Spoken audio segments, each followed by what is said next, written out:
কোরআনে কারিমে যে সমস্ত নারীর উল্লেখ আছে আমরা একটু জানার চেষ্টা করি সংক্ষেপে। প্রথমেই সবার আগে যার নাম আসে মারিয়াম, যার আলোচনা কোরআনের পৃষ্ঠায় পৃষ্ঠায় পাড়ায় পাড়ায় সুরায় সুরায় রয়েছে, বিভিন্ন জায়গায় জায়গায় আল্লাহ তাআলা করেছেন। সেই মারিয়াম তিনি হলেন গোটা পৃথিবীর কিয়ামত পর্যন্ত আগত আমাদের সকল মা বোনদের জন্য সবচেয়ে উজ্জ্বল উদাহরণ, সবচেয়ে উজ্জ্বল দৃষ্টান্তগুলোর একটি। কোরআনে মারিয়ামের পাশাপাশি আমাদের মা, মুমিনদের মা উম্মুল মুমিনিন নবীপত্নী আয়েশা রাদিয়াল্লাহু তাআলা আনহা, তার সম্পর্কে সূরা নূরে কয়েকটি আয়াতে আল্লাহ রাব্বুল আলামিন আলোকপাত করেছেন। আমরা অনেকে জেনে থাকব আয়েশা রাদিয়াল্লাহু তাআলা আনহার চরিত্রে কালিমা লেপনের অপচেষ্টা এবং ঘৃণ্য কর্ম করেছিল মুনাফিকরা। আল্লাহ রাব্বুল আলামিন তার পুততা, পবিত্রতা, তার সতীত্ব এবং তার ব্যাপারে যে মিথ্যা অপবাদ দেওয়া হয়েছে সেই মিথ্যা অপবাদ এবং ষড়যন্ত্র সম্পর্কে কোরআনে কারিমে অনেকগুলো আয়াত নাজিল করেছেন। একজন নারী তার চরিত্রে কালিমা লেপন করার অপচেষ্টা যখন করেছে কিছু সমাজের ঘৃণ্য পুরুষেরা, মুনাফিকেরা, আল্লাহ রাব্বুল আলামিন তার চরিত্রের পুততা পবিত্রতা প্রকাশ করবার জন্য, ঘোষণা দেবার জন্য কোরআনে কারিমে অনেকগুলো আয়াত নাজিল করেছেন। একজন নারী হিসেবে, একজন মুসলিম মেয়ে হিসেবে এই ঘটনা নিশ্চয়ই আমাদের জন্য আনন্দদায়ক, এই ঘটনা নিশ্চয়ই আমাদের জন্য প্রেরণাদায়ক। কোরআনে কারিমে আল্লাহ রাব্বুল আলামিন ইব্রাহিম আলাইহিস সালামের স্ত্রী হাজেরা এবং সারা আলাইহিমা সালাতু ওয়াস সালাম তাদের সম্পর্কে আল্লাহ রাব্বুল আলামিন আলোকপাত করেছেন। নাম সরাসরি উল্লেখ করেননি, কিন্তু আলোকপাত হয়েছে। কোরআনে কারিমে জাকারিয়া আলাইহিস সালামের স্ত্রীর আলোকপাত হয়েছে, মুসা আলাইহিস সালামের মায়ের আলোচনা হয়েছে, কোরআনে মুসা আলাইহিস সালামের বোনের আলোচনা হয়েছে, কোরআনে মুসা আলাইহিস সালামের স্ত্রীর আলোচনা হয়েছে যিনি ছিলেন শুআয়ব আলাইহিস সালামের মেয়ে, কোরআনে ফেরাউনের স্ত্রী আসিয়ার আলোচনা হয়েছে, কোরআনে বিলকিসের আলোচনা হয়েছে, কোরআনে ঈসা আলাইহিস সালামের নানি ইমরাতে ইমরান মারিয়ামের মায়ের আলোচনা হয়েছে, কোরআনে আইয়ুব আলাইহিস সালামের স্ত্রীর আলোচনা ইঙ্গিত হয়েছে, এবং কোরআনে উম্মাহাতুল মুমিনিন সমস্ত নবী পত্নীগণ, আমাদের মাগণ, প্রিয় নবী সাল্লাল্লাহু আলাইহি সাল্লামের স্ত্রীগণ, সম্মানিতা স্ত্রীগণ, তাদের আলোচনা হয়েছে। এবং আল্লাহ রাব্বুল আলামিন ঘোষণা দিয়েছেন যে ওয়াজওয়াজুহু উম্মাহাতুকুম, নবী সাল্লাল্লাহু আলাইহি সাল্লামের পত্নীগণ ঈমানদার তোমাদের মা, তাদের আলোচনা হয়েছে। কোরআনে খাদিজা রাদিয়াল্লাহু তাআলা আনহা সম্পর্কে আল্লাহ রাব্বুল আলামিন ইঙ্গিত করেছেন একাধিক আয়াতে। কোরআনে হাফসা রাদিয়াল্লাহু তাআলা আনহা সম্পর্কে ইঙ্গিত রয়েছে সূরা তাহরিমে। কোরআনে কারিমে যায়েনাব বিনতে জাহাশ রাদিয়াল্লাহু তাআলা আনহা সম্পর্কে আলোচনা রয়েছে। কোরআনে আরো বহু নারীর সম্পর্কে আলোচনা হয়েছে। আমরা কোরআনে এত নারীর আলোচনা রয়েছে, এত নারীর ইতিহাস রয়েছে, গুরুত্বপূর্ণ দিক উঠে এসেছে, সেটা আমরা অনেক মুসলিমরাও জানি না। ভাইরা আমার, এর পাশাপাশি আল্লাহ রাব্বুল আলামিন কোরআনে কারিমে এমন কিছু নারীর উদাহরণ তুলে ধরেছেন যারা তাদের অবাধ্যতার কারণে, তাদের নাফরমানের কারণে, তাদের মন্দ স্বভাবের কারণে, তাদের কুফরির কারণে, তারা আল্লাহর অবাধ্য হওয়ার কারণে, তাদের খারাপ পথে চলে যাওয়ার কারণে তাদের করুণ পরিণতি, আল্লাহর শাস্তির মুখোমুখি হতে হয়েছে, পৃথিবীর ইতিহাসে আস্থা করে নিক্ষিপ্ত হয়েছে। তাদের ইতিহাসও আল্লাহ তাআলা তুলে ধরেছেন শুধুমাত্র আমার মা বোনদের জন্য, ইমানদার মহিলাদের জন্য, তারা যেন সেখান থেকে শিক্ষা গ্রহণ করতে পারেন। ভাইরা আমার, কোরআনে কারিমের সূরা তাহরিম গুরুত্বপূর্ণ একটি সূরা রয়েছে। এই সূরা তাহরিমের শেষ তিনটি আয়াত 10, 11 এবং 12, এই তিনটি আয়াতে আল্লাহ রাব্বুল আলামিন চারজন নারীর দৃষ্টান্ত দিয়েছেন। চারজন নারীর দৃষ্টান্ত দিয়েছেন। এই চার নারীর মধ্যে দুজন ছিলেন আল্লাহর প্রিয় বান্দী, দুজন ছিলেন আল্লাহ তাআলার অনুগত, দুজন ছিলেন আল্লাহর একান্ত বান্দী, আল্লাহর প্রিয় মানুষ, আর দুজন নারী ছিলেন এমন যারা আল্লাহর অবাধ্যতায় লিপ্ত হয়েছেন, যারা আল্লাহর নাফরমানি করেছেন, যারা আল্লাহর প্রতি ঈমান আনে নাই, যারা কুফরি করেছে। আল্লাহ রাব্বুল আলামিন ভালো এবং মন্দ পাশাপাশি রেখে আমাদের সামনে উদাহরণ রেখে আমাদের মায়ের জাতিকে সেখান থেকে শিক্ষা গ্রহণ করার, তাদের করণীয় নির্ধারণ করার নির্ধারিত ঘোষণা এবং শিক্ষা দেওয়ার জন্য আল্লাহ তাআলা এগুলো উল্লেখ করেছেন। সূরা তাহরিমের এই 10 এবং 11, 12 শেষের তিনটা আয়াতের শুরুতেই আমরা দেখতে পাই আল্লাহ রাব্বুল আলামিন বলেছেন, দরাবাল্লাহু মাসালাল লিল্লাযীনা কাফারু ইমরাআতা নূহ ওয়া ইমরাআতা লূত, যারা কুফরি করেছে, পৃথিবীতে আল্লাহর প্রতি অবাধ্য হয়েছে, ইতিহাসের আস্থা করে নিক্ষিপ্ত হয়েছে, তাদের নাম নেয়ার মানুষও আজ পৃথিবীতে নাই।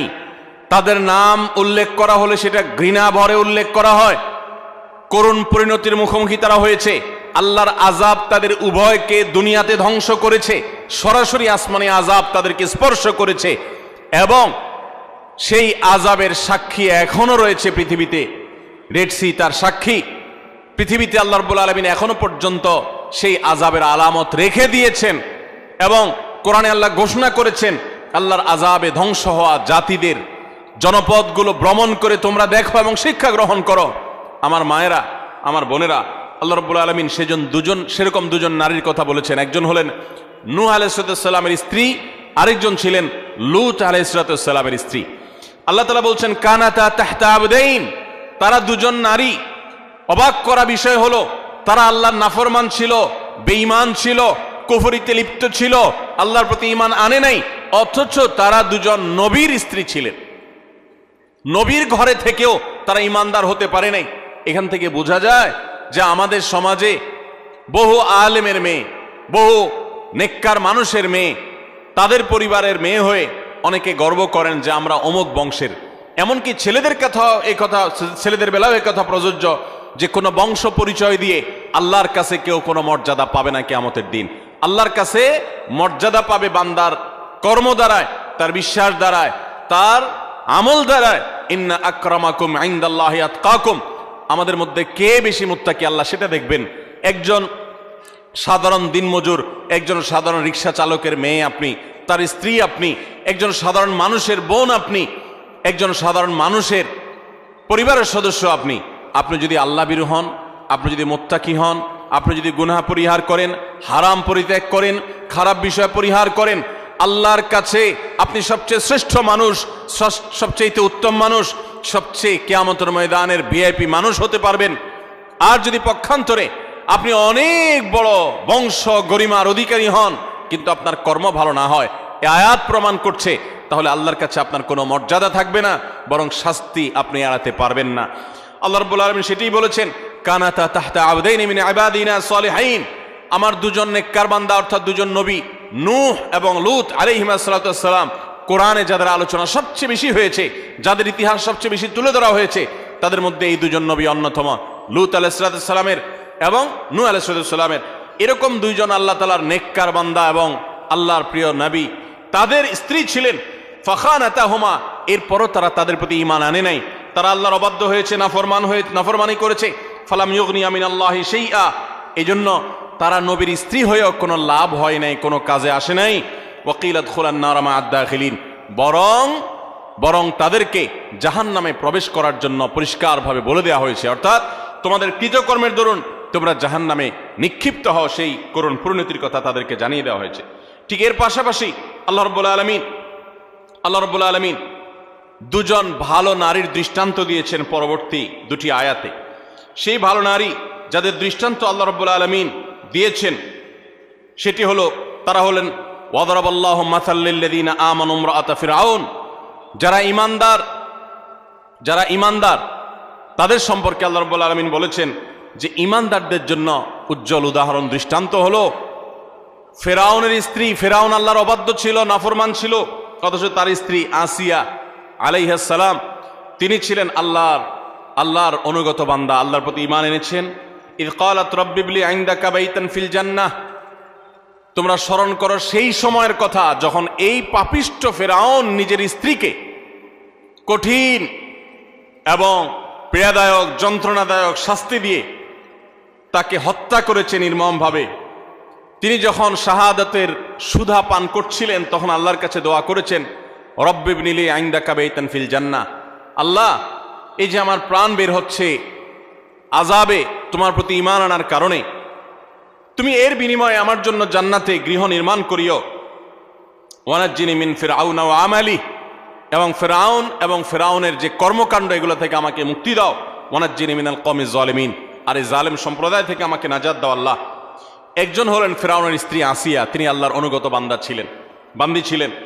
আরেকজনের কথা আল্লাহ বলছেন ওমারিয়াম বিনতে ইমরান, আরেকজন নারীর দৃষ্টান্ত তোমাদের সামনে দিচ্ছি, নেককার নারীর দৃষ্টান্ত। তিনি হলেন ইমরানের স্ত্রী, ইমরানের মেয়ে মারিয়াম ঈসা আলাইহিস সালামের মা, আল্লাতী আহসানাত ফারজাহা, যিনি তার চরিত্রকে হেফাজত করেছেন, তার চরিত্রে কোনো কালিমা লাগতে দেননি, কোনো গুনাহে লিপ্ত হননি, কোনো হারামে জড়াননি।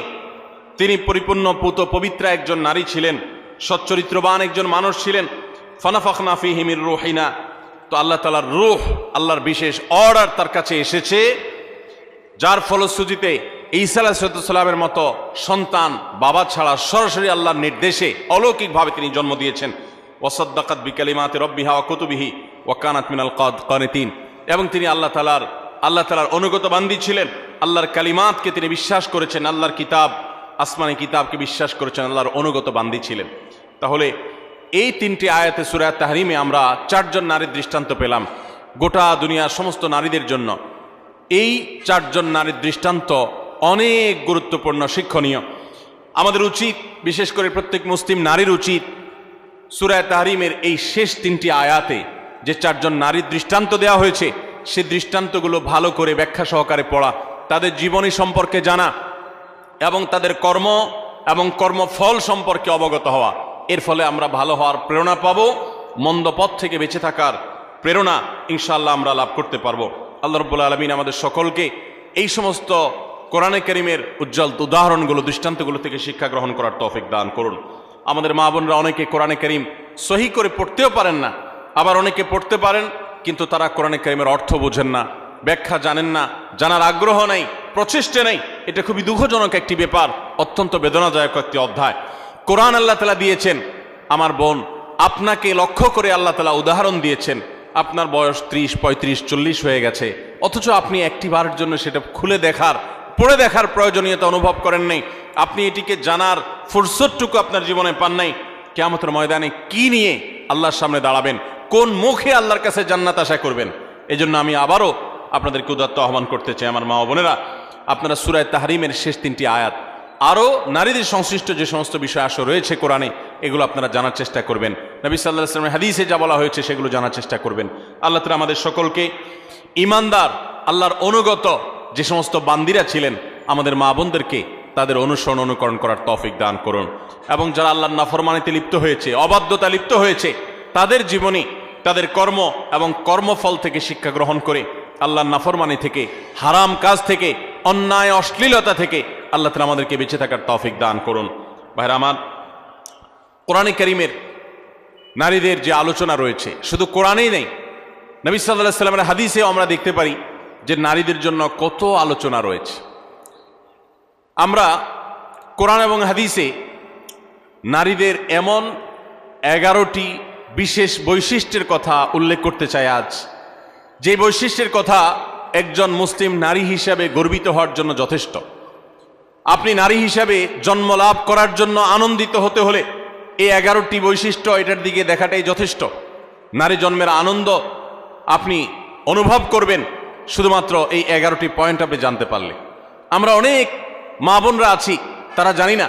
আমি আবারও বলছি, নারী অধিকারের নামে, নারী মুক্তির নামে, নারী স্বাধীনতার নামে, নানা মুখরোচক স্লোগানের নামে অনেক মুসলিম বোনদেরকে, মুসলিম মেয়েদেরকে আজ ভুল পথে পরিচালিত করা হচ্ছে। যারা পরিচালিত করছে তাদের সে সমস্ত কথায় পা দিয়ে যারা ইতোমধ্যে আল্লাহর অবাধ্যতায় লিপ্ত হয়েছেন, নাফরমানিতে লিপ্ত হয়েছেন, গুনাহের জগতে পা দিয়েছেন, তারা একটা পর্যায়ে তাদের জীবন ধ্বংস হয়ে যাওয়া, তাদের জীবনে হারিয়ে যাওয়া সম্পদ সম্পর্কে তাদের অনুভূতি, উপলব্ধি জাগ্রত হয়েছে এবং তারা ফিরে এসেছেন।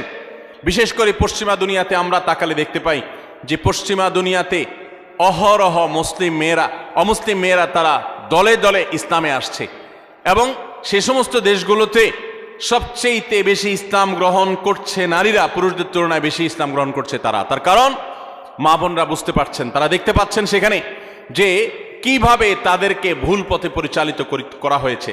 ইসলামের সুমহান আদর্শ তাদেরকে কত বেশি সম্মানিত করেছে। আসুন আমরা জেনে নেই নারী জন্মের আনন্দ হতে পারে এরকম 11টি পয়েন্ট কি আছে কোরআন এবং হাদিসে, যে বৈশিষ্ট্যগুলো একজন মুসলিম নারী হিসেবে আপনাকে গর্বিত করবে, আপনাকে আনন্দিত করবে, আপনাকে অনুপ্রাণিত করবে, আপনাকে উৎসাহিত করবে, আপনাকে আল্লাহর অনুগত বান্দী হতে সাহায্য করবে। নাম্বার 1, আমরা অনেকেই জানি হয়তো, আবার অনেকের অজানাও থাকতে পারে যে ইসলাম সর্বপ্রথম গ্রহণ করেছেন একজন নারী। আমাদের প্রিয় নবী সাল্লাল্লাহু আলাইহি ওয়াসাল্লামের প্রতি আল্লাহ তাআলা যখন ওহী প্রেরণ করলেন, তার সেই ওহীর প্রতি বিশ্বাস করেছেন সর্বপ্রথম একজন নারী। তার নাম কি? খাদিজা রাদিয়াল্লাহু তাআলা আনহা, কোন পুরুষ প্রিয়নবী সাল্লাল্লাহু আলাইহি ওয়াসাল্লামের প্রতি ঈমান আনেন নাই আগে, সবার আগে নারীরা ঈমান এনেছেন। খাদিজা রাদিয়াল্লাহু তাআলা আনহা ইসলামের প্রথম মুসলিম সদস্য নারী, কোনো পুরুষ না। দ্বিতীয়ত, ইসলামের প্রথম শহীদ হলেন একজন নারী, সুমাইয়া রাদিয়াল্লাহু তাআলা আনহা।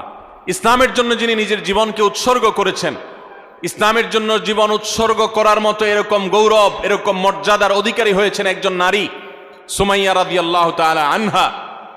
ভাইরা আমার, আমাদের মুসলিম মেয়েদের আনন্দিত হওয়ার জন্য, তাদের আল্লাহর কাছে কৃতজ্ঞতা প্রকাশ করবার জন্য এই একটি পয়েন্ট যথেষ্ট, যে ইসলামের জন্য পৃথিবীতে যুগ যুগ ধরে পুরুষরাই সবচেয়ে বেশি তাদের আত্মত্যাগ করেছেন, শাহাদাত বরণ করেছেন, জীবন দিয়েছেন, কিন্তু এর সূচনা করেছেন একজন নারী, এর শুরুটা করেছেন একজন নারী। তিনি ছিলেন সুমাইয়া রাদিয়াল্লাহু তাআলা আনহা, এমন একজন সাহাবী, নির্মমভাবে তাকে শাহাদাতের পেয়ালা পান করতে হয়েছে, আল্লাহর দ্বীনের জন্য তিনি জীবন দিয়েছেন। আমার মা বোনরা, একজন নারী, তিনি শাহাদাতের এই পথ সর্বপ্রথম দেখিয়েছেন, প্রথম পেয়ালা তিনি পান করেছেন শাহাদাতের। এটি কি আমাদের মা বোনদের গর্বের জন্য যথেষ্ট নয়?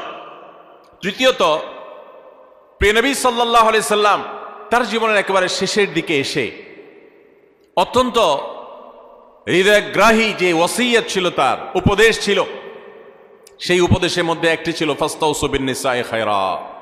ভাইরা আমার, মা বাবা, মুরব্বীরা, প্রিয়জনেরা, তারা যখন মৃত্যুর মুখোমুখি হন, তারা যখন জীবনের শেষ প্রান্তে এসে উপনীত হন, তখন তারা তাদের একান্ত কাছের লোকদেরকে ডেকে ওসিয়ত করেন, উপদেশ দেন, তাদেরকে ডেকে এনে নসিহত করেন।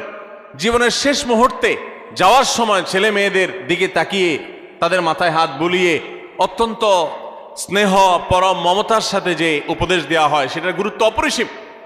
প্রিয়নবী সাল্লাল্লাহু আলাইহি ওয়াসাল্লামও ঠিক তার জীবনের একেবারে শেষে এসে তিনি কিন্তু ঐতিহাসিক ভাষণে তিনি মেয়েদের প্রতি সদ্ব্যবহার করার জন্য, তাদের ব্যাপারে নবী সাল্লাল্লাহু আলাইহি ওয়াসাল্লাম থেকে কল্যাণের উপদেশ গ্রহণ করবার জন্য তিনি নির্দেশ দিয়ে গেছেন, ফাস্তাউসু বিন-নিসাই খায়রা। হে দুনিয়ার মানুষ, তোমরা মেয়েদের ব্যাপারে কল্যাণের আচরণ, ভালো আচরণ করার ব্যাপারে আমার কাছ থেকে উপদেশ গ্রহণ করো, আমি তোমাদের ওসিয়ত করে গেলাম।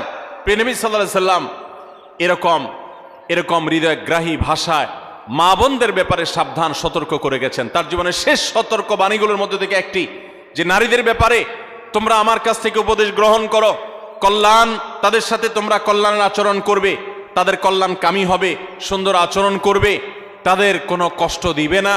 অর্থাৎ এই মর্মে আমি তোমাদেরকে ওসিয়ত করে যাচ্ছি, আমার এই ওসিয়তকে তোমরা মেনে চলবে। মায়েদের আনন্দের একটা বিষয় এটি, তাদের গর্ব করার মতো একটি বিষয় এটি, যে প্রিয় নবী সাল্লাল্লাহু আলাইহি ওয়াসাল্লাম জীবনের শেষ ওসিয়তগুলোর মধ্যে থেকে একটি ছিল আমাদের ব্যাপারে যেন সবাই সজাগ থাকে, সুন্দর দৃষ্টি রাখে। নাম্বার 4, আমরা জানি যে কোরআনে কারিমে আল্লাহ রাব্বুল আলামিন নারীদের সূরা নামে সূরা রেখেছেন, পুরুষদের সূরা এরকম নামে, অর্থাৎ পুরুষদের সংশ্লিষ্ট সূরা বলতে আলাদা কোনো সূরা রাখেন নাই। শুধু তাই নয়, কোরআনে কারিমের সবচেয়ে বড় দীর্ঘ আয়াতনের গুরুত্বপূর্ণ সূরা হলো সূরাতুন নিসা। এই সূরাতুন নিসা আল্লাহ তাআলা নারীদের নামে নামকরণ করেছেন। সেখানে নারীদের সমস্ত অধিকারগুলো, তাদের বিধিবিধানগুলো, তাদের মর্যাদা, তাদের করণীয়, তাদের জন্য মোটিভেশন আল্লাহ তাআলা সেখানে রেখেছেন। শুধু সূরা নিসাই নয়, কোরআনে কারিমে আল্লাহ রাব্বুল আলামিন সূরা নিসার পাশে সূরা তাহরিম, সূরা তালাক, সূরা মুজাদালা, অনেকগুলো সূরা নারীদের জন্য, নারীদের বিধিবিধান সংশ্লিষ্ট বিষয়গুলোর জন্য আল্লাহ তাআলা নাজিল করেছেন। এগুলো এক একটা 2 পৃষ্ঠা 4 পৃষ্ঠার সূরা, আর সূরা নিসা তো বহু পৃষ্ঠা সম্বলিত সূরা। কোরআনে কারিমে 25 জন নবী রাসূলের আলোচনা যেরকম রয়েছে, ঠিক একইভাবে 20-25 জন মহিয়সী নারীর আলোচনা কোরআনে রয়েছে। কোরআনে আল্লাহ রাব্বুল আলামিন এতগুলো নারীর আলোচনা, বিভিন্ন প্রসঙ্গে যে ইঙ্গিত করেছেন, আলোচনা করেছেন, এখান থেকে মাতৃজাতির প্রতি যে মর্যাদা রয়েছে সেটি ইসলামে যে মর্যাদা রয়েছে সেটি প্রকাশিত হয়। এই নারী হিসাবে আনন্দিত হওয়ার জন্য এই পয়েন্টটা কি যথেষ্ট নয়, যে কোরআন তাদেরকে এত গুরুত্ব দিয়েছে, এত মর্যাদা দিয়েছে? সম্মানিত উপস্থিতি, 5 নম্বর, নবী সাল্লাল্লাহু আলাইহি সাল্লামের ঐতিহাসিক বক্তব্য, ঐতিহাসিক হাদিস রয়েছে, আপনারা অনেকে জানেন। তিনি বলেছেন, খায়রুকুম লি আহলি ওয়া আনা খায়রুকুম লি আহলি। পুরুষদের জন্য তিনি নারীদের নারীদের কাছ থেকে ভালো হওয়ার সার্টিফিকেট নেওয়াকে ভালো হওয়ার পূর্ব শর্ত হিসেবে উল্লেখ করেছেন। এটা নারী জাতির জন্য আনন্দের বিষয় যে পৃথিবীর কোনো পুরুষ তিনি আল্লাহর খাতায় ভালো এটা তার নাম লেখাতে হলে, আল্লাহর কাছে ভালো প্রমাণ হতে হলে তার স্ত্রীর কাছে তিনি ভালো এই সার্টিফিকেট নিতে হবে। সার্টিফিকেট নেওয়া বলতে কাগজে সার্টিফিকেট না। যে ব্যক্তি তার আচার আচরণ দ্বারায়, তার কর্মকাণ্ড দ্বারায়, তার উত্তম ব্যবহার দ্বারায়, তার সুন্দর আখলাক দ্বারায় তার স্ত্রীকে এতটা সন্তুষ্ট করতে পেরেছে যে স্ত্রী মন থেকে তার স্বামীকে ভালো মানুষ হিসেবে জানে, এই সার্টিফিকেট, এই সাক্ষ্য স্ত্রীর কাছ থেকে এই মূল্যায়ন পাওয়ার আগ পর্যন্ত মানুষ আল্লাহর কাছে শ্রেষ্ঠ হয় না। নবী সাল্লাল্লাহু আলাইহি সাল্লাম এই ঐতিহাসিক বাণীর মাধ্যমে নারী জাতিকে কোন মর্যাদা আসীন করেছে চিন্তা করুন। আমাদের দেশের চারিত্রিক সনদপত্র বিভিন্ন জনপ্রতিনিধিগণ ইস্যু করে থাকেন, মেম্বার, চেয়ারম্যান, কমিশনাররা দিয়ে থাকেন।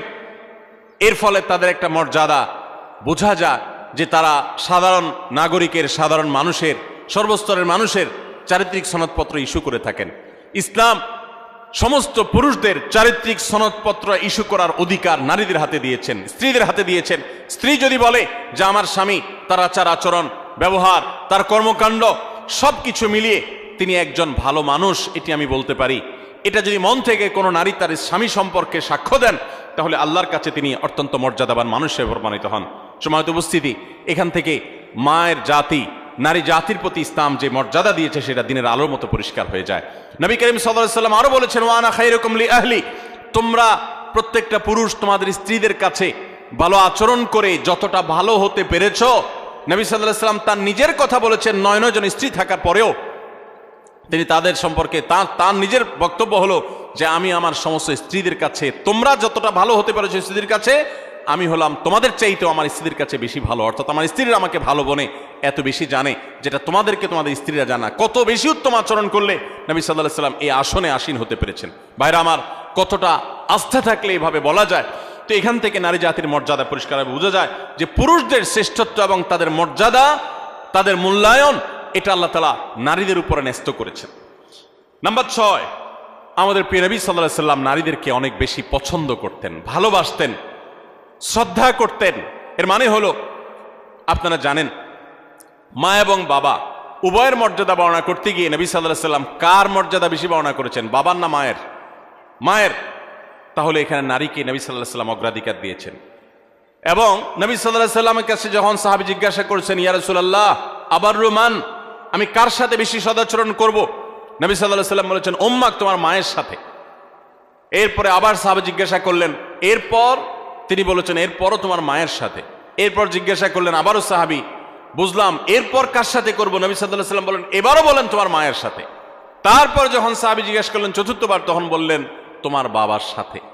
তার মানে 3টা পুরস্কার যদি থাকে, gold medal, bronze medal, silver medal, এই সব মেডেল পুরস্কারগুলো একেবারে প্রথম, দ্বিতীয়, তৃতীয় সব পুরস্কারগুলো নবী সাল্লাল্লাহু আলাইহি সাল্লাম দিয়েছেন মাকে। আর 4 নম্বর সান্ত্বনা পুরস্কার দিয়েছেন বাবাকে। তাহলে এখানে মায়ের মর্যাদা বেশি দেওয়া হয়েছে না বাবার মর্যাদা বেশি দেওয়া হয়েছে? দিনের আলোর মতো পরিষ্কার। একজন মুসলিম নারীর জন্য কি এটা আনন্দের বিষয় নয়? প্রিয় নবী সাল্লাল্লাহু আলাইহি সাল্লাম মেয়েদেরকে কতটা অগ্রাধিকার দিতেন দেখেন। তিনি বলেছেন, আমি মেয়েদেরকে বেশি ভালোবাসি। এর মানে মা এবং বাবার মধ্যে যখন কম্পেয়ার করা হয়, তুলনা করা হয়, তখন মাকে তিনি বেশি পছন্দ করতেন বাবার তুলনায়। এবং ভাই এবং বোনের মধ্যে যখন কম্পেয়ার করা হয়, তখন বোনের প্রতি বেশি।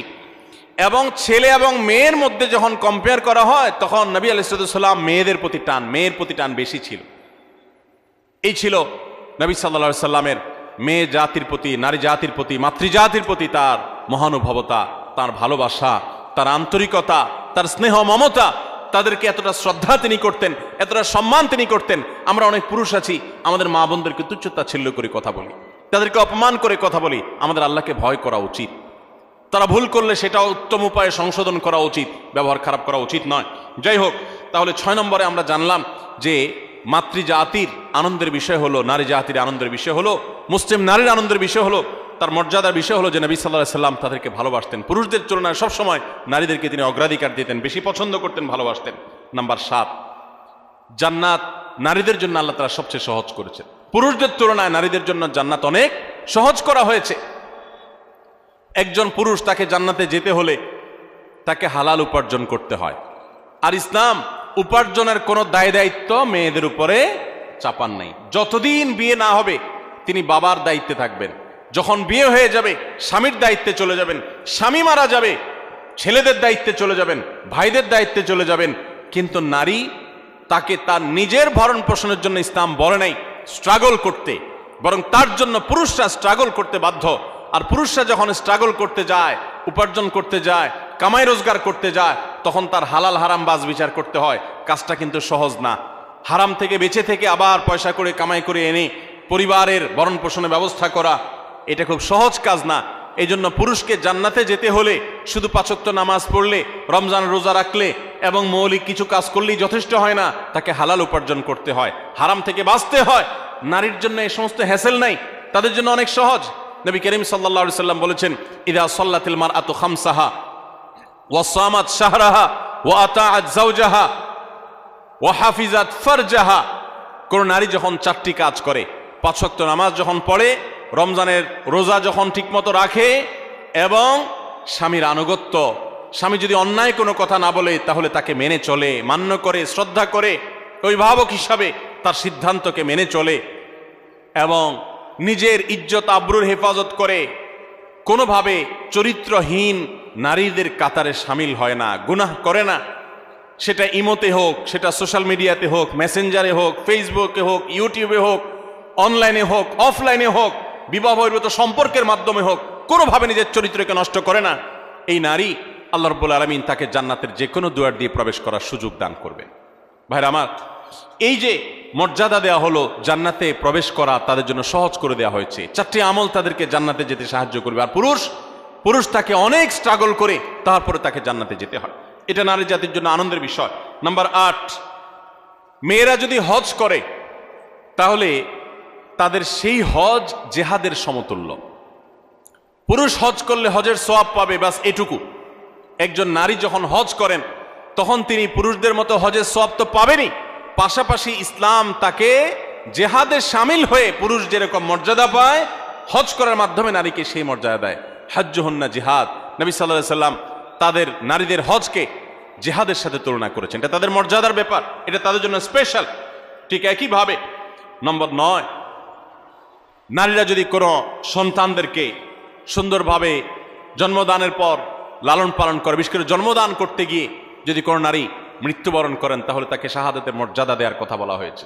এবং তারা যদি নিজেদের সন্তানকে সুন্দরভাবে লালন পালন করেন তার জন্য জান্নাতের গ্যারান্টির কথা বলা হয়েছে। সন্তান লালন পালন করা আলাদা ইবাদত, আলাদা মর্যাদার বিষয়। সন্তান জন্ম দেওয়া আলাদা ইবাদতের বিষয় তাদের জন্য। নাম্বার 10, যদি দুনিয়ার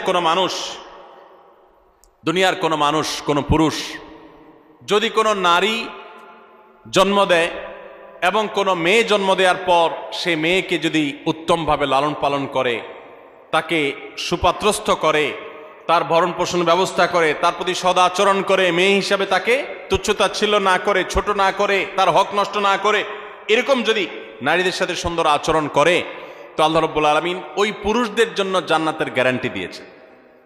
জান্নাতের গ্যারান্টি দিয়েছেন, নিরাপত্তা নিয়েছেন, তিনি নিরাপত্তা দিয়েছেন, জান্নাতের ওয়াদা করেছেন। নবী সাল্লাল্লাহু আলাইহি সাল্লাম কথা দিয়েছেন যে পুরুষরা 2টি মেয়ে সন্তান জন্ম দিবে এবং তাদের সাথে উত্তম আচরণ করবে, ব্যবহার করবে, তাদের হক আদায় করবে। নবী করিম সাল্লাল্লাহু আলাইহি সাল্লাম তাদের জান্নাতের জিম্মাদারি নিয়েছেন, জান্নাতের দায়িত্ব নিয়েছেন।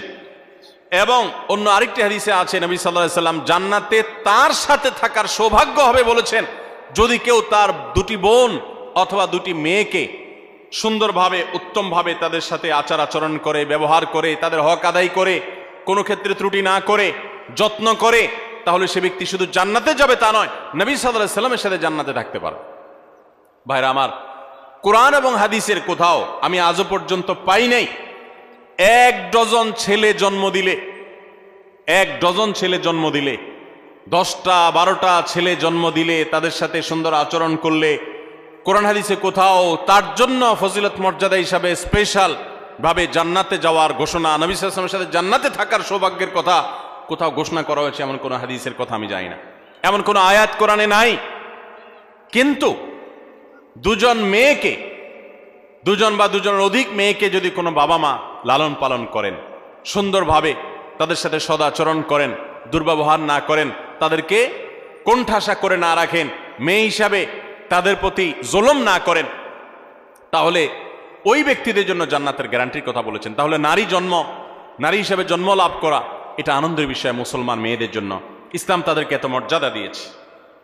ভাইরা আমার, 11 নম্বর নারী হিসাবে জন্ম লাভের যে আনন্দ আমাদের জন্য রয়েছে তা হলো নবী করিম সাল্লাল্লাহু আলাইহি সাল্লাম পরিষ্কারভাবে জানিয়েছেন, মান বুলিয়া মিন হাদিহিল বানাতি শাইআ, যদি কোনো মেয়ে দিয়ে আল্লাহ তাআলা কাউকে পরীক্ষায় ফেলে দেন। অনেক বাবা আছেন না, মেয়েদেরকে নিয়ে বিপদে আছেন, যে মেয়ে হয়েছে তার এই জন্য অনেক কথা শুনতে হয়। অনেক মহিলা আছে না এখনো, যে একটার পর একটা মেয়ে হয়, সমাজের মানুষ নানান বাজে কথা বলে মূর্খতার কারণে, অজ্ঞানতার কারণে। অনেক বাবা আছেন মেয়ে হয়েছে এই জন্য জামাই বেন সাহেবের অনেক কটু কথা তাকে শুনতে হয়। অনেক সময় তালাক প্রাপ্ত হয়ে মাজলুম হয়ে সে মেয়ে বাবার বাড়িতে ফিরে আসেন। তো কোনো মানুষ, সে বাবা হোক, সে স্বামী হোক, সে ভাই হোক, কোনো মানুষ যদি কোনো মেয়েকে নিয়ে বিপদে পড়ে বা তার কারণে তার মুখটা একটু ছোট হয় বা পরীক্ষায় পড়ে কোনোভাবে, এবং সে যদি এরপরে ওই মেয়ের প্রতি অসদাচরণ না করে, ফাহসানা ইলাইহিন্না, বরং ওই মেয়ের সাথে ভালো আচরণ করে।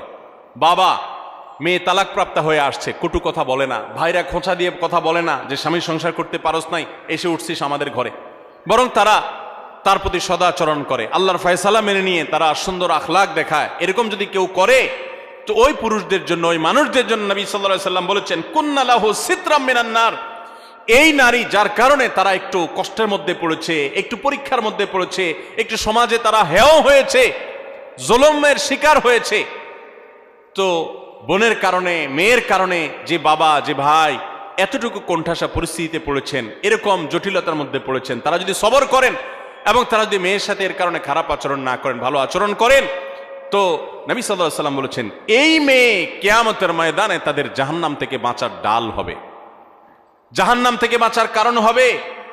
এর কারণে, এর প্রতি সদাচরণ করার কারণে আল্লাহ তাআলা তাদের কৃতকর্মের কারণে জাহান্নামে যাওয়ার মতো হলেও আল্লাহ তাআলা তাদেরকে হেফাজত করবে। অতএব আমাদের সমাজে যারা এখনো মা বোনদের প্রতি এই ধরনের আচরণ করেন তাদের সাবধান হওয়া উচিত, সতর্ক হওয়া উচিত। আল্লাহ তাআলা আমাদেরকে সেই তৌফিক দান করুন। তাহলে আমরা 11টি পয়েন্টের কথা জানলাম। এই পয়েন্টগুলো থেকে আমরা স্পষ্ট বুঝতে পারলাম যে ইসলাম একজন নারীকে কোন মর্যাদায় আসীন করেছে। ভাইরা আমার, ইসলাম যখন নারীকে এতগুলো মর্যাদা দিয়েছে, ওই সময় নারীর অবস্থা কি ছিল জানেন? আজকে পৃথিবীতে নারীকে নিয়ে অনেক মুখরোচক কথা বলার মানুষ আছে। এই মানুষগুলোর যখন জন্ম পৃথিবীতে হয় নাই, ইসলাম তখন নারীকে আকাশে তুলেছে। মেয়ে সন্তান হলে কোরআনে সেই ইতিহাস আল্লাহ তাআলা উল্লেখ করেছেন, ওয়াইদাল মাউউদাতু সুইলাত বিআইয়ি যামবিন কুতিলাত। কোন বাবার সন্তান হিসাবে যখন মেয়ে হতো তখন সে জীবন্ত সে মেয়েকে মাটির নিচে পুঁতে ফেলত। এরকম নিকৃষ্ট আচরণ করা হতো মেয়েদের সাথে। এবং আল্লাহ তাআলা আরো বলেছেন, ওয়াইদা বুশিরা আহাদুহুম বিল উনসা যাল্লা ওয়াজহুহু মুসওয়াদ্দান ওয়া হুয়া কাযীম। জাহিলি যুগে, ইসলাম আসার আগে পৃথিবীতে আরবে যখন কাউকে তার কন্যা সন্তান হয়েছে সংবাদ দেয়া হতো, কারো সন্তান হয়েছে যদি বলা হতো মেয়ে হয়েছে, তখন তার মুখটা কালো হয়ে যেত। ইয়াতাওয়ারা মিনাল কওম মিন সুই মা বুশিরা বিহি, তখন সে মুখ লুকাতো, মানুষের সামনে যেত না, লজ্জা বোধ করত যে তার মেয়ে হয়েছে।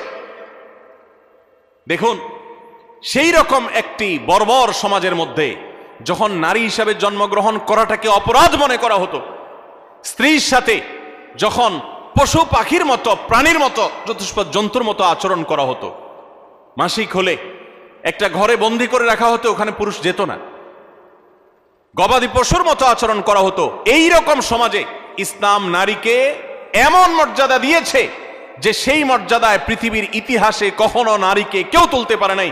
কিয়ামত পর্যন্ত যতই নারী মুক্তির স্লোগান দেওয়া হোক, যতই ক্যাম্পেইন করা হোক, ইসলাম যে জায়গায় নারীকে নিয়ে বসিয়েছে ওই জায়গায় কখনো বসাতে কেউ পারবে না।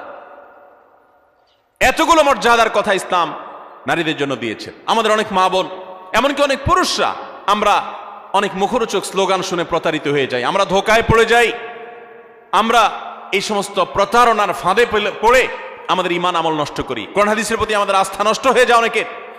দেখুন, ইসলাম একজন নারীকে যে মর্যাদাগুলো দিয়েছে, এই 11টি মর্যাদার কথা আমরা আবারও এক নজরে বলে দিচ্ছি। নাম্বার 1, প্রথম ইসলাম গ্রহণ করার গৌরব আল্লাহ তাআলা একজন নারীকে দিয়েছেন, কোন পুরুষকে দেন নাই।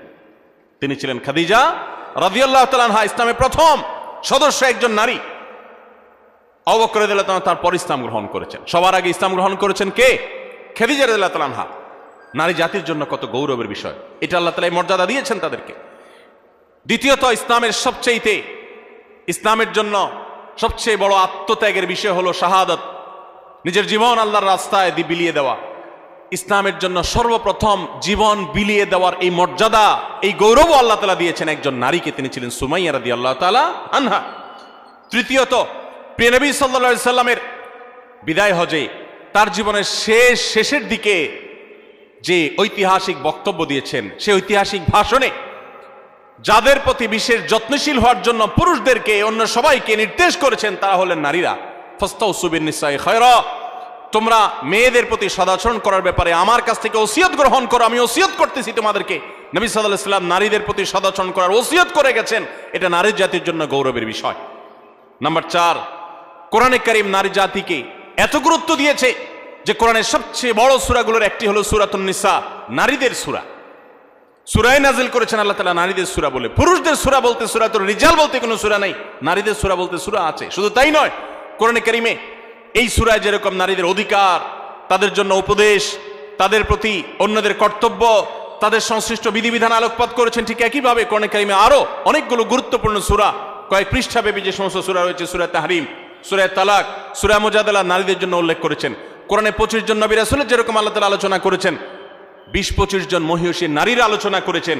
মারিয়ামের আলোচনা, আয়েশার আলোচনা, সারা হাজারের আলোচনা, যাকারিয়ার স্ত্রীর আলোচনা, মুসা ইসলামের মায়ের আলোচনা, মুসা ইসলামের স্ত্রী শুআয়ব ইসলামের মেয়ের আলোচনা, মুসা ইসলামের বোনের আলোচনা, উম্মাহাতুল মুমিনিনের আলোচনা, নবীপতিদের আলোচনা, বিলকিসের আলোচনা, ফেরাউনের স্ত্রী আসিয়ার আলোচনা, ইমরানের স্ত্রী তার আলোচনা, ঈসা ইসলামের নানী ঈসা ইসলাম মারিয়ামের আলোচনা, এবং আইয়ুব আলাইহিস সালামের স্ত্রীর আলোচনা, এবং খাদিজা রাদিয়াল্লাহু তাআলা আলোচনা, আয়েশা রাদিয়াল্লাহু তাআলা আলোচনা, হাফসার আলোচনা, যারাহ বিনতে জাহাশ রাদিয়াল্লাহু তাআলা আনহুন্না তাদের আলোচনা, এরকম আর অনেক নেককার মহিষী নারীর আলোচনা কোরআন উল্লেখ করেছেন।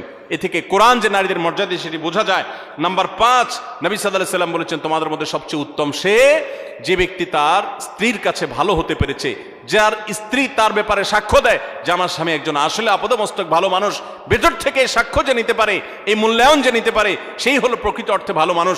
নারীদের কাছে পুরুষদের মর্যাদার মূল্যায়নের চাবিকাঠি এবং সুইচ নবী সাল্লাল্লাহু আলাইহি সাল্লাম তাদের হাতে দিয়ে দিয়েছেন। কত বড় মর্যাদার বিষয়টি তাদের জন্য। নাম্বার 6, নবী সাল্লাল্লাহু আলাইহি সাল্লাম সবসময় নারীদেরকে বেশি অগ্রাধিকার দিতেন, পুরুষের তুলনায় বেশি পছন্দ করতেন, ভালোবাসা দিতেন, স্নেহ মমতা দিতেন। এজন্য মেয়েদের প্রতি তার ভালোবাসা ছিল অনেক বেশি। শুধু তিনি নন, ইমাম মালিক রাহমাতুল্লাহ আলাইহি বলেছেন, আল আম্বিয়া ওয়া আবুল বানাত, নবীগণ হলেন মেয়েদের বাবা। বেশিরভাগ নবীদেরকে আল্লাহ তাআলা মেয়ে সন্তান বেশি দিয়েছেন, এটা তাদের জন্য গৌরবের। এবং এখান থেকে আমাদের শিক্ষার বিষয় রয়েছে। এবং নবী সাল্লাল্লাহু আলাইহি সাল্লাম মা এবং বাবার মধ্যে বাবাকে অগ্রাধিকার দিতেন, এবং মেয়ের মধ্যে মেয়েদেরকে বেশি ভালোবাসতেন। এটা তার সুন্নাহ ছিল, এটা তার অভ্যাস ছিল, তিনি বেশি পছন্দ করতেন তাদেরকে। এটাও নারীর জন্য আনন্দের বিষয়। নাম্বার 7, জান্নাত মেয়েদের জন্য যাওয়া অনেক সহজ, অনেক সহজ। মেয়েরা যদি 5 ওয়াক্ত নামাজ পড়ে, রমজান রোজা রাখে, স্বামীর আনুগত্য করে চলে, কোনো ঔদ্ধত্য দেখায় না, এবং নিজের চরিত্রের হেফাজত করে, তাদের জন্য জান্নাতে যাওয়া সহজ হয়। পুরুষদের মধ্যে হালাল হারাম মেনটেন করে, তারপর সেগুলো লক্ষ্য রেখে তারপর উপার্জন করার মতো আর অনেক স্ট্রাগল করে তাদেরকে উপার্জন করতে হয় না।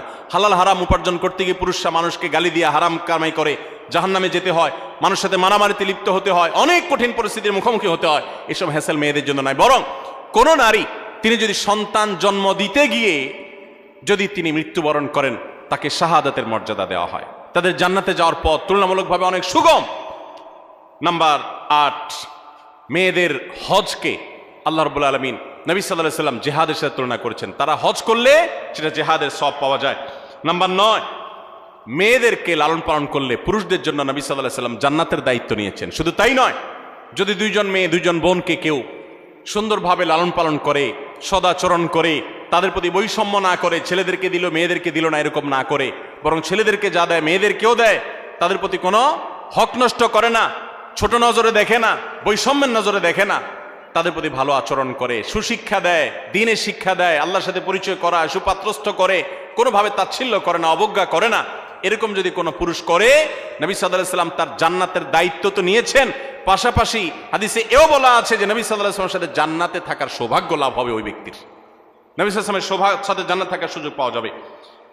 নাম্বার 10 আর 11 নম্বর এবং সর্বশেষ পয়েন্ট হলো, যে ব্যক্তি তার পরিবারের কোনো মেয়ের কারণে তার মুখটা ছোট হয়, বিপদে পড়ে, তালাকপ্রাপ্ত হয়েছে, জুলুম করা হয়েছে এবং সমাজে তার মুখটা ছোট হয়েছে, সমাজের মানুষ অজ্ঞানতার কারণে, মূর্খতার কারণে তাকে নানান কটু কথা শোনায়, অথবা মেয়েদের ভরণ পোষণ তার উপর বর্তাইছে কোনো কারণে, তালাক হয়ে গেছে, তখন মা, বাপ, ভাই, যারা পুরুষ সদস্য আছেন বা অন্য নারী সদস্য আছেন, সবাই যদি সেই মেয়ের সেই কষ্টের কারণে, মেয়ের কারণে, কষ্টের কারণে বা কোনো প্রকার জটিল পরিস্থিতি পড়ার কারণে যদি সবর করে ধৈর্য ধারণ করে, নবী করিম সাল্লাল্লাহু আলাইহি ওয়াসাল্লাম বলেছেন কুন্না লাহু সিতরাম মিনান নার, তাহলে এই ব্যক্তির জন্য এই মেয়েরা আল্লাহর কাছে কিয়ামতের দিন জাহান্নাম থেকে মুক্তির কারণ হবে। এত মর্যাদা ইসলাম নারীদেরকে দিয়েছে। ভাইরা আমার, এই বিষয়ে একজন মুসলিম নারী হিসাবে আমাদের আল্লাহর কাছে শুকরিয়া আদায় করা উচিত, আল্লাহর আনুগত্য করা উচিত, আল্লাহর গোলামি করা উচিত, আল্লাহর দাসত্ব করা উচিত, আল্লাহর হুকুমগুলো মেনে চলা উচিত। আল্লাহ তাআলা আমাদের সবাইকে সেই তৌফিক দান করুন। একজন মুসলিম নারী হিসাবে জন্মলাভ করার আনন্দের 11টি পয়েন্ট, 11টি কারণ এবং আনন্দিত হওয়ার 11টি উপলক্ষের কথা আমি তুলে ধরেছি। আরো বহু পয়েন্ট আছে, কোরআন হাদিস ঘাটলে আপনি দেখবেন ইসলাম কোথায় নিয়ে গেছে নারীকে। আমি আবারও বলছি, এখন নারীদের পক্ষে অনেক লম্বা লম্বা কথা বলার মানুষ পাওয়া যায়। বেশিরভাগ যারা নারীদের অধিকার নিয়ে কথা বলে, এদের বেশিরভাগের উদ্দেশ্যই অসৎ, পদ্ধতি ত্রুটিপূর্ণ। নারীদের অধিকার দিতে গিয়ে তাদেরকে রাস্তার বাহির করে ফেলে, তাদেরকে বিপদগামী করে ফেলে। দেখুন, যারা নারীদেরকে অধিকার দেওয়ার কথা বলে, তাদের বাইরে চাকরি বাকরি ইত্যাদির বন্দোবস্ত হওয়ার পক্ষে স্লোগান দেয়, কথা বলে, মনে হয় যে তারা নারীদের উপার্জনের পরে সিরিয়াস। তারা দেখবেন যুবতী নারীদের চাকরি দেওয়ার ব্যাপারে সিরিয়াস। যে সমস্ত নারীরা রিটায়ারমেন্টে চলে গেছেন, বৃদ্ধা হয়ে গেছেন, তাদের দেখার কেউ নাই, এদের জন্য দেখবেন চাকরির পথ এরকম সুগম তারা করতে চায় না, বেছে বেছে তারা ইয়াং মেয়েদের চাকরি দিতে চায়। এখান থেকে তাদের উদ্দেশ্যের অসততা পরিষ্কারভাবে বোঝা যায়। যাই হোক, একজন মুসলিম নারী হিসাবে আমাদের আনন্দের অনেকগুলো বিষয় আছে। আল্লাহ তাআলা আমাদেরকে সবাইকে সেজন্য শুকরিয়া আদায় করার তৌফিক দান করুন।